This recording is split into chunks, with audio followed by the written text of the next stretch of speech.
Good afternoon and welcome to Nutmeg Sports on the HAM Network. Frank Granito in studio alongside Kevin Coleman, looking back on another weekend of FCI football. 6 in the books, Kev, and it appears to be Greenwich, Darien, and everybody else. Oh, listen, another strong weekend in FCI football, and what we saw on Saturday was a game between Richfield and Wilton, who, between two rivalries, a little subdued at times, I thought. It was a little bit of a quiet game, a little bit slow, especially in that second and third quarter. But Richfield's able to pull off an impressive win, 17-3. Defense looks pretty good. Penalties, again, it seems like the talk of each week. We keep emphasizing that these teams need to be more disciplined. I think you saw a lot of flags thrown out on the field on both sides between Richfield and Wilton. You got the pink on, Kev, because we have got a special game coming up tonight. We've got full coverage going on.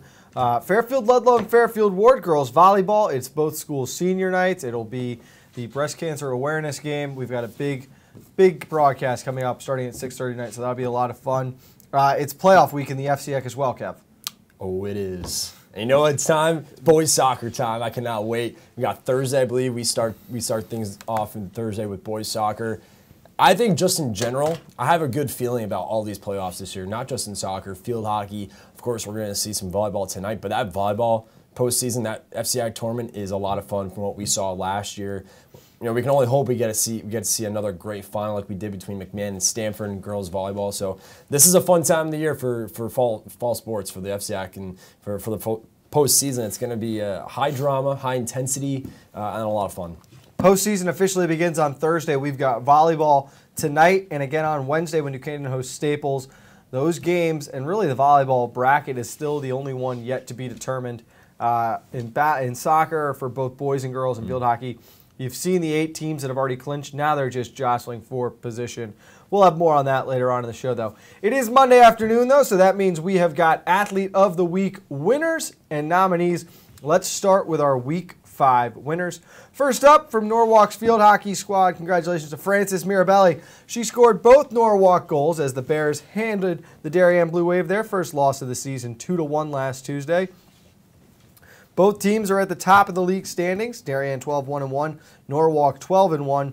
Mirabelli also scored 3 goals and had 2 assists when the Bears defeated Danbury High 8-0 on Saturday. Then for the boys, our male athlete of the week was Joe Janage of the Fairfield Ward football team.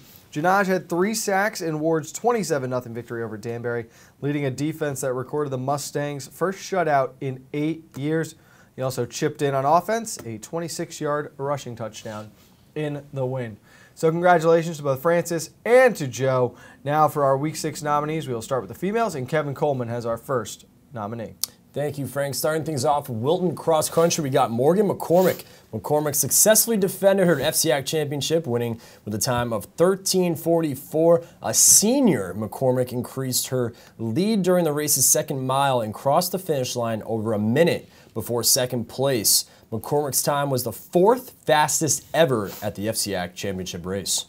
All right, Kev, our first male nominee, Deontay Vines of the Danbury football team.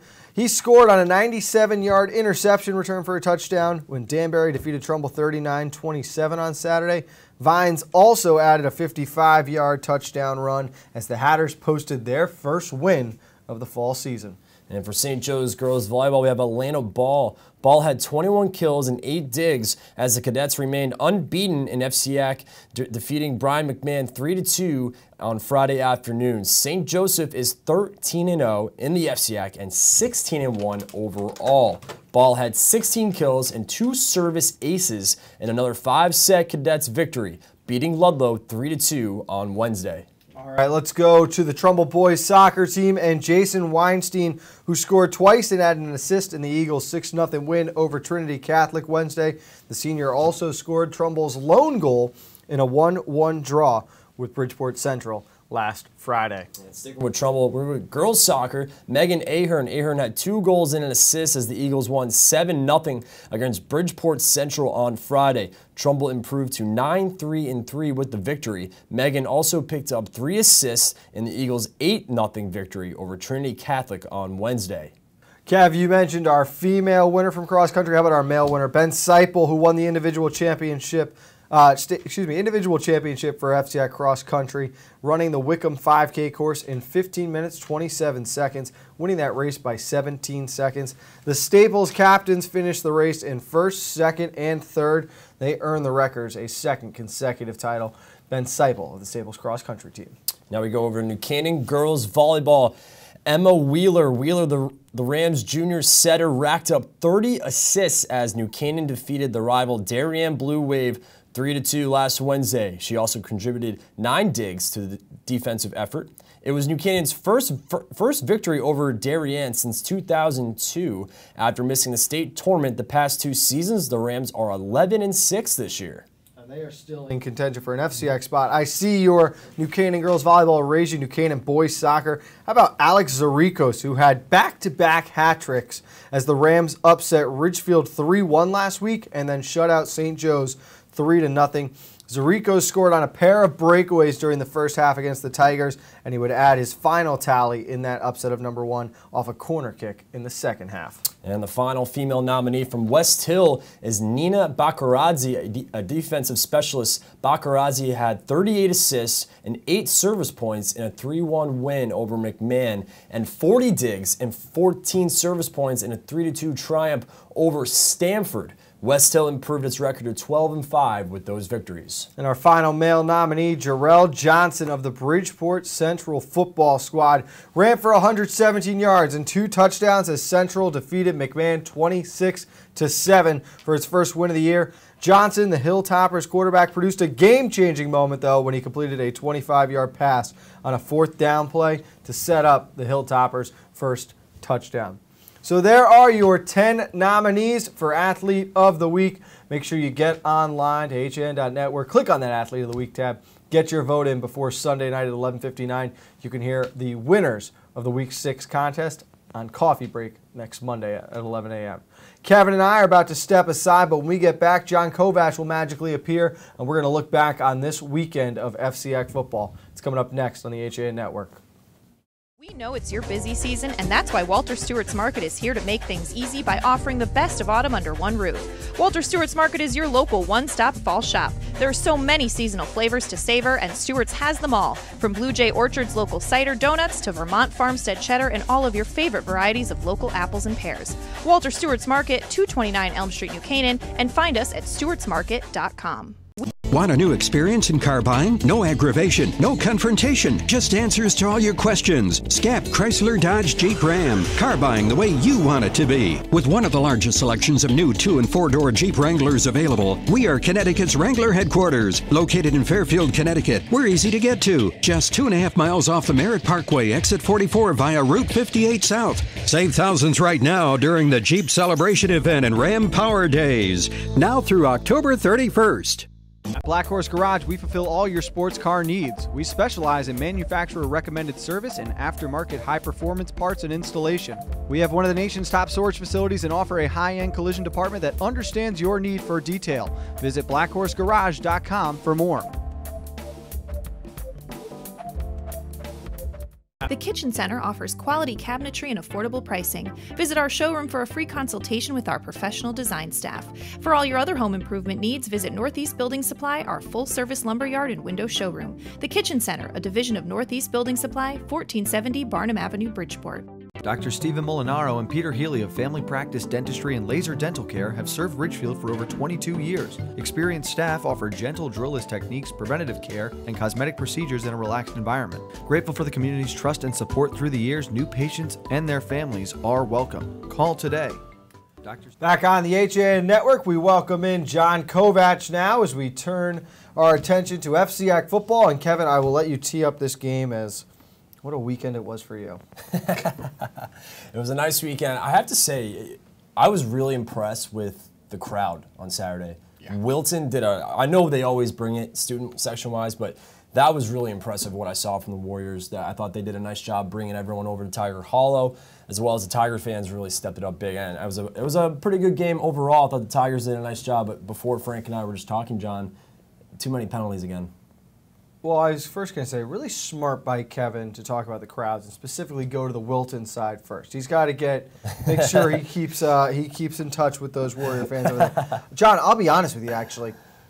I was not. I thought there was a great turnout for the game. I didn't think the crowd was that impressive or played that big of a factor. They were sitting on pins and needles on that Ridgefield side for a while, and I think a lot of that had to do with seeing a couple of late blown leads over the past few weeks. They never had that. Yeah, exactly. So a little bit of anxiousness over there. Well, I mean, Kevin talks about Wilton coming. Well, Ridgefield was coming too, and they were coming right at the Wilton offense, and those linebackers spent the entire afternoon behind the Wilton line of scrimmage and just tore it up. And because of the Ridgefield defense, Wilton never got anything established. Well, let me ask you this now, after you get a look at both these teams heading into the second half of the season. Does this seem like a Ridgefield team to you that can make this charge now and find a way to sneak into the to the state playoff tournament again? They've got Greenwich looming still. Yeah, they still have Greenwich. They still have, but the other three games are very winnable for them. McMahon, Ward, and we'll get to them later. They impressed some people this weekend. And then finishing up on Thanksgiving with Danbury, that should say also Wilton. Impressed some people. Yeah. I think what hurts them there is the lack of power points. You have McMahon's 1 win, so that's only 10 bonus points. Danbury's only 1 win, that's only 10 bonus points unless they win a few more there. Ward with 3 as impressive as they were this weekend. And I think it's an uphill battle for Greenwich to beat Greenwich if you're Ridgefield. If you do beat Greenwich, that will definitely go. Oh, then you're in. Yeah, you're in. Then you're in. All right, that's fair.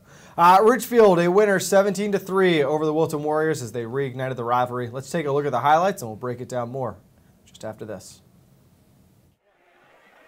What you've got to watch here is the receiver isolated on the right side.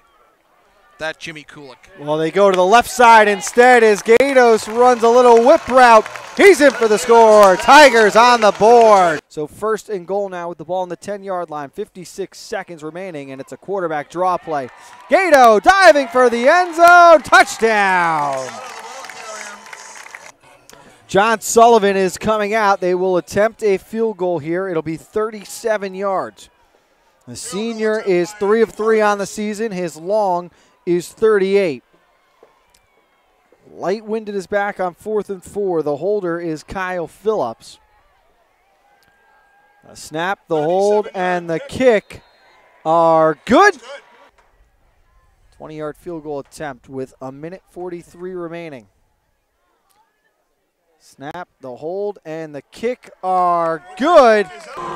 Gatto takes one final knee, and the clock strikes 0. Ridgefield moves to 4-2. They take this one 17-3 over their rival, the Wilton Warriors.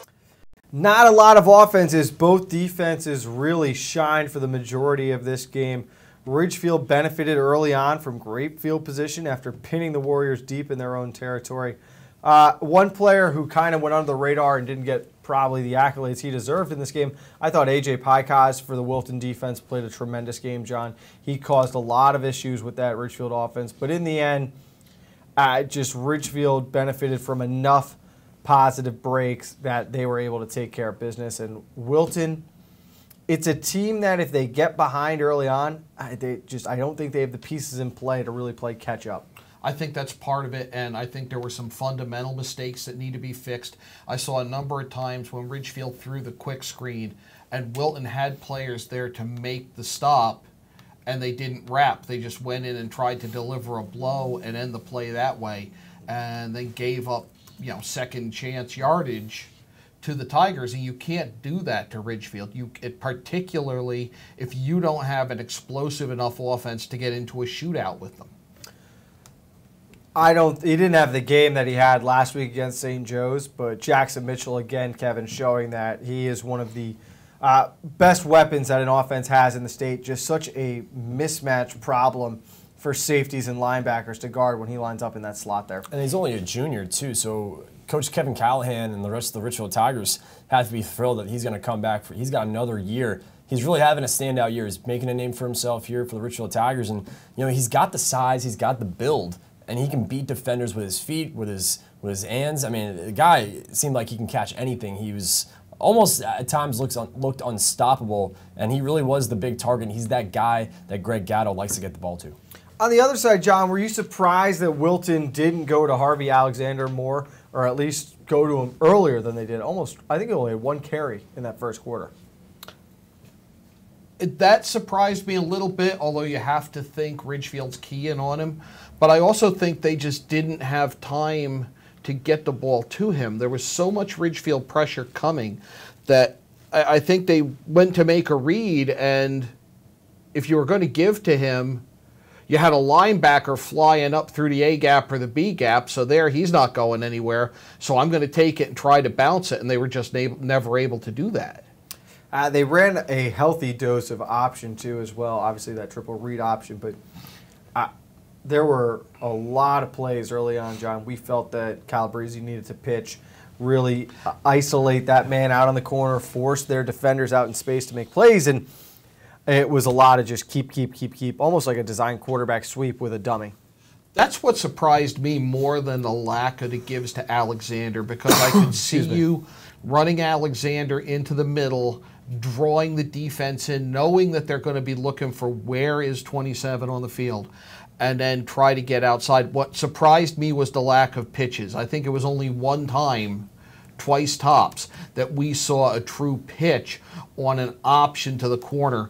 And that was what surprised me, because I think it was there to be taken, because Ridgefield can be a little vulnerable on the edge at times. It was a really good game. It was great to see this rivalry brought back. It didn't feel as close as the score truly resembled. I mean, I know it's a two-score game, but you never had that moment where you thought Ridgefield was really in jeopardy, similar to the way they were last week. And it speaks to the testament of their defense that Wilton doesn't score a touchdown. All the talk about the Ridgefield defense leading into the year, the experience they bring back, and how that's going to be the strength of their team. I thought this was the first week against sort of the maybe middle but teetering on the upper echelon of talented teams that they really stepped up and had a great game start to finish. Yeah, I mean, they had 6 sacks against Bridgeport Central. That's very impressive. But that was a team that until this weekend wasn't in the win column. I think the pressure that they applied on Wilton this weekend really made you look at that defense. I want to see how they do against Greenwich and what they can do there. Before we go to break here, just final thoughts on this game and these two teams from both of you here as we head out. I was really impressed with Richfield's defense. I think they kind of make a statement. You brought up a good point, John. How is this Richfield defense going to stop Greenwich? I know that game's looming up in a couple weeks. So how do they stop a high-flying power like Greenwich? So that's something to see. But right now, I think you got to be feeling pretty good if you're the defensive coordinator, and Coach Kevin Callahan's got to be pretty pleased with his defense right now. I want to see this game on Thanksgiving. That too. I agree. I think there'll be too much for Danbury. That should be a game they win. The Greenwich one, again, we're about to get to Greenwich when we get back from break, but everyone talks about stopping that offense. How are you going to put points on this defense? Because they continue to shut down offenses week in and week out. We're going to have more on that Greenwich game, plus every other game in the conference when we get back to Nutmeg Sports on the HAN Network. Voted Best Gourmet to Go in Fairfield County, Palmer's extensive menu offers everything you'll need to make your next event easy and delicious. Whether you're hosting a small get-together or planning a large celebration, they've got you covered breakfast through dessert. Order online at palmersdarien.com or call 203-655-2077. Now teeing off, Paul Miller from Miller Nissan in Fairfield.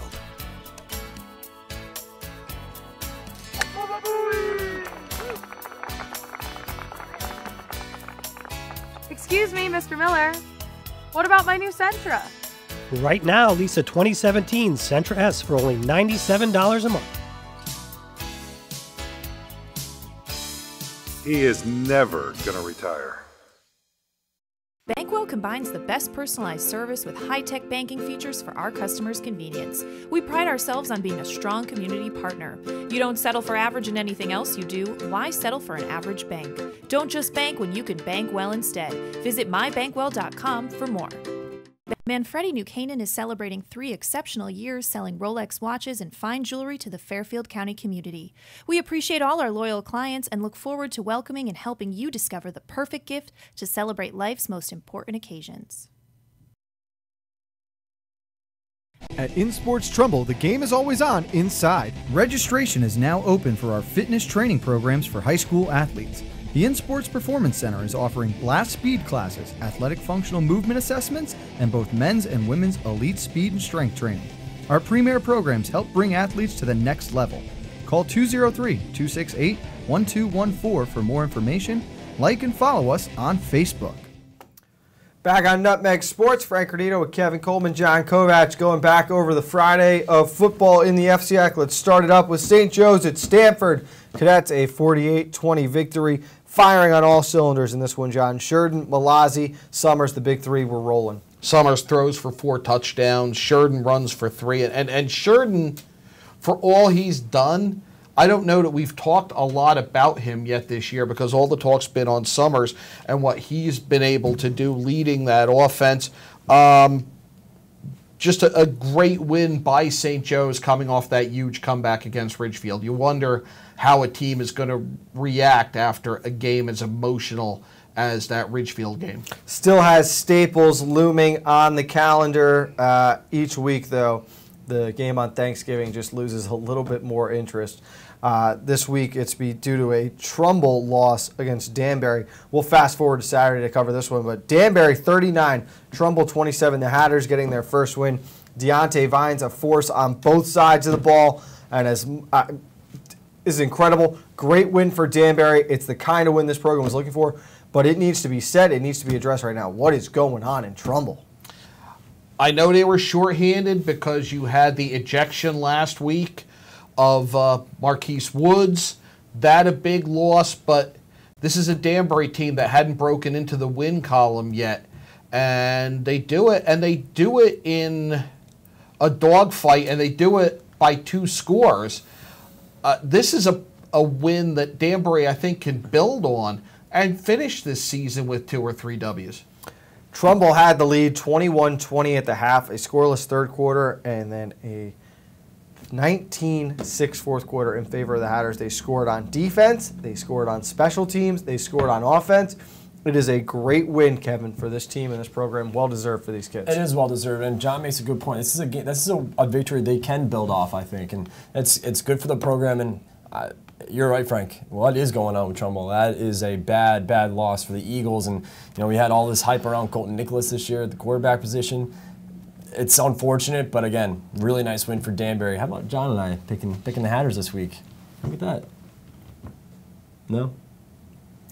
No, just not having it. Okay, I don't know. Let's see who they're playing. No, we talked about last week. Yeah, we picked the Hatters, man. Yeah, we did actually. Yes, we did. Saturday was not too long ago. Yeah, it's true. We did. I've been pulled in a lot of different directions. Give me the silent treatment. Sorry. All right, let's go back to Friday night. New Canaan coming off the loss at Greenwich. They roll back and they roll over Trinity Catholic 42-6. Pine to O'Connell, the story of this one, but Metzger, Greco get involved. The defense steps up. This is a game New Canaan expected to win, John. I just feel now the Rams have got to. The biggest task for New Canaan moving down the stretch, they can't get caught looking too far ahead to Darien. Is New Canaan in a position where everything leading up to Thanksgiving is a potential trap game? I got to think it is. I got to think it is, because at any point you could look at ahead, because you need to win all those and win on Thanksgiving to make anything really happen. And you have to figure in the back of the coaching staff's minds, they are preparing for Darien. Oh, yeah. There's a little bit of Darien install each day. You got to think that they know what's coming up ahead. So you're right. Trap games sit across the board. It'll be an interesting one this weekend, too. They got Piscac Valley coming up from New Jersey. Yeah. So we'll keep an eye on that. That should be a good one. Friday night as well, our last Friday night game, the Wreckers of Staples 27, Norwalk Bears nothing. No A.J. Hall in this game for Norwalk. We thought that would play a big role, but great job by the Wreckers defense bouncing back after 2 tough losses. Yeah, I think it had to build their confidence to pitch to shutout. Danny Thompson turns it on in the second half with 2 touchdowns. You know, it might be a little tighter than the Wreckers really were hoping when it's 10-0 at the half. And we talked about this on Saturday during tailgate. You've got such a young Norwalk team, and they're looking in the huddle, and A.J. Hall's not there. That had to have some effect on them. I agree. I think for Danny Thompson like that, to have a game like that, we saw in the Darien game, he was able to get out of the pocket, use his feet to get good chunks of yards. Does it here, and that's a nice confidence booster there for the Wreckers quarterback. All right, we skip back ahead to Saturday. This game, very interesting, and is leaving a lot of people with some questions. Darien 17-0 over Fairfield Ward. All 17 points came in the second quarter. Turnovers, a huge issue for the Blue Wave offense. John, that is not something you heard very often. How often do you hear about a team turning the ball over 6 times and still pitching a shutout? I mean, that's unheard of. I would like to see this game on film, to be honest with you, to see exactly what happened. But I think you had a Ward team that was coming in with 3 wins, that was believing in itself. And again, when you're one of these teams that's undefeated, everything is potentially a trap game. Did they look ahead? Was it, it was homecoming. I mean, there's distractions abound around that game if you're the Darien Blue Wave. You got to overcome that. Win streak is now 31, and we mentioned during our Athlete of the Week nominees, Joe Janaja winner, who was a part of that defense for the Mustangs that pitched the first shutout for the school in the last 8 years. Holding the Darien Blue Wave to 17 points, all of them in 1 quarter, is pretty impressive. Oh, it's very impressive. Again, I want to see a tape of that game. I really want to see just how that unfolded. I think a lot of coaches in the FCAC are watching that to see just what Ward did to keep Darien in check. Last game of the weekend, Bridgeport Central 26, Brian McMahon 7. Hilltoppers getting their first win of the year. Who called that one, Kevin? I believe it was you, Frank. That was Frank. That was Frank. John and I will take it. We picked McMahon on this one, but good job. Listen, this is a Hilltoppers team that has been trending up in the right direction. Obviously, they had some tough games at the start of the season, but the athletes are in place. The work ethic is in place. They finally got some breaks to go their way. A huge play on 4th down, 25-yard pass from the quarterback, Jarrell Johnson, sparks the offense for their first score. It's little plays like that go a long way. The offense gets going, and it was a great day to be a Hilltopper. That's a team that loves to make you pay on 3rd and long, 4th and long. I coached a game there where we had them 4th and 20. We had pressure in the backfield, and the quarterback tucked and ran, and somebody missed an assignment, and 70 yards later, they won the game. It's the little things like that. So the Hilltoppers, a big win, their first of the year. John, unfortunately, no football this weekend. I can't guarantee that you're going to be okay. I may not be. We're good. We're good. We'll see. We got soccer. We're good. We'll see. John doesn't do soccer. But we head now officially into the second half of the season, John. What are the things you're looking out for? What are you expecting to see down the stretch here? I want to see Darien and Greenwich continue to win, and I don't see right now anybody stopping them. I would love to see those two meet. It's going to be in the States if it happens. I want to see if New Canaan avoids the potential traps all the way to Thanksgiving and has a meaningful game where if they beat Darien, they're in. So it's an all-in situation. You win or go home, guys. Staples, the same thing. Win your way out and then see what happens with Greenwich, because there's going to be a lot of power points there to take if Greenwich goes into that undefeated. Going to be an uphill battle for both New Canaan and Staples to win on Thanksgiving Day. I also want to see what Bridgeport Central and Danbury do. You broke the streaks now. You've got your wins. McMahon got a win. Who's going to build off of that? Who's going to create momentum and start to turn the program? 2 undefeated teams left, 1 winless team left. They were on a bye. That was Fairfield Ludlow. I am really hoping for, and I'm excited at the possibility of a St. Joe's and Sonia state playoff matchup. Finally get the FCAC getting a chance to put Ansonia in its place, to put it politely. Kev, Your final thoughts as we head to the back half of this week. What should we expect with the boys and girls soccer playoffs? Well, listen, you look through 1 through 8, those seedings really don't matter once the tournament starts. You can be the 8 seed and you can beat that 1 seed. It's absolutely wide open. It's anyone's tournament. It's going to be a lot of fun, a lot of good soccer on both the boys and girls side. They're going to be exciting games, and it's going to be a really fun tournament. There's always high drama with these boys and girls soccer tournaments, so I think a lot of people are going to be pleased with what they see on the HAN network this week. It really is going to be a lot of fun. Only because it's your birthday will I allow you to talk about soccer and let you pitch it for the end of the week. Happy birthday. 25 years young. Look at this little guy. For John Kovacs, the little guy Kevin Coleman, I'm Frank Granito. Happy birthday, buddy. We'll see you next time on Nutmeg Sports. We're back tonight at 6:30. Girls Volleyball Award.